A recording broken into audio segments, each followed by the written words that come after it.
കുറച്ച് മാസങ്ങൾക്ക് മുമ്പായിരുന്നു അൻസിയയുടെ ഈ ഒരു വീഡിയോ ലീക്കായ പോലുള്ള രീതിയിൽ വെളിയിൽ വന്നിട്ടുണ്ടായിരുന്നു. അത് സബ്സ്ക്രിപ്ഷന് വേണ്ടിയുള്ള രീതിയിലാണെന്ന സമയത്ത് പറഞ്ഞിട്ടുണ്ടായിരുന്നു.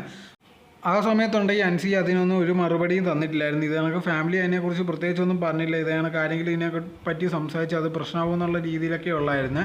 അങ്ങനെ ഇരിക്കുന്ന സമയത്താണ് ഇപ്പോൾ ലേറ്റസ്റ്റ് ആയിട്ടുണ്ട് ഈ അൻസിക തന്നെ ഇതിനെക്കുറിച്ച് സംസാരിച്ചുകൊണ്ട് ഒരു വീഡിയോ ഇട്ടിട്ടുണ്ടായിരുന്നു. അതിനകത്ത് പറഞ്ഞൊരു കാര്യം എന്ന് പറഞ്ഞാൽ ഒരുപാട് പേര് ഞാൻ ഇതിനകത്തുള്ള കാര്യങ്ങൾ ചെയ്തപ്പോഴത്തേക്ക് അപ്സെറ്റായി. നിങ്ങൾ വിചാരിക്കുന്ന കണക്കത്തുള്ള കാര്യമൊന്നുമല്ല. അതുകൊണ്ട് ആ സിറ്റുവേഷനിൽ ഇത് കണക്ക് ചെയ്തപ്പോഴത്തേക്ക് അങ്ങനെ സംഭവിച്ചു പോയതാണ്. അതല്ലാതെ ഞാൻ വേറെ ഉദ്ദേശത്തിലൊന്നും അല്ല സംഭവിച്ചതെന്നുള്ള രീതിയിലായിരുന്നു പറഞ്ഞിട്ടുണ്ടായിരുന്നത്. അതേ സമയത്ത് ഒരുപാട് പേര് പറയുന്നുണ്ട് ഇത് കണക്ക് സബ്സ്ക്രിപ്ഷൻ്റെയൊക്കെ റേറ്റ് കൂട്ടിയിട്ടുണ്ടല്ലോ, ഇനി എങ്ങനെയാണെന്നുള്ള രീതിയിലൊക്കെ ഒരുപാട് പേരുണ്ടെങ്കിൽ അതിനെപ്പറ്റി എൻ്റെ അടുത്ത് ചോദിക്കുന്നുണ്ട്. അത് നിങ്ങൾക്ക് മനസ്സിലാവാത്തതുകൊണ്ടാണ് ഈ വീഡിയോ ഉണ്ടെങ്കിൽ ലീക്കായതിന് കാരണം ഇത് കണക്ക് ഇത്രയും രൂപ സബ്സ്ക്രിപ്ഷൻ അടച്ചിട്ടാണ് ആൾക്കാർ എടുത്തത്. അതുകൊണ്ടാണ് ഇത് കണക്കത്തുള്ളത് ഇനി സംഭവിക്കാൻ പാടില്ല. അതുകൊണ്ടാണ് ഞാനുണ്ടെങ്കിൽ അതിൻ്റെ വില കൂട്ടിയത്. അല്ലാതെ നിങ്ങൾ വിചാരിക്കുന്ന കണക്കത്തുള്ളൊരു കാര്യമല്ല. എന്നെ വിശ്വസിച്ച് ഒരുപാട് പേര് അല്ലെങ്കിൽ എന്നെ സ്നേഹിച്ച് ഒരുപാട് പേർക്കുണ്ടെങ്കിൽ ഇത് കണക്കത്തുള്ള കാര്യം നടന്നപ്പോഴത്തേക്ക് അപ്സെറ്റ് ആയിട്ടുണ്ട്. അതെനിക്ക് മനസ്സിലായി.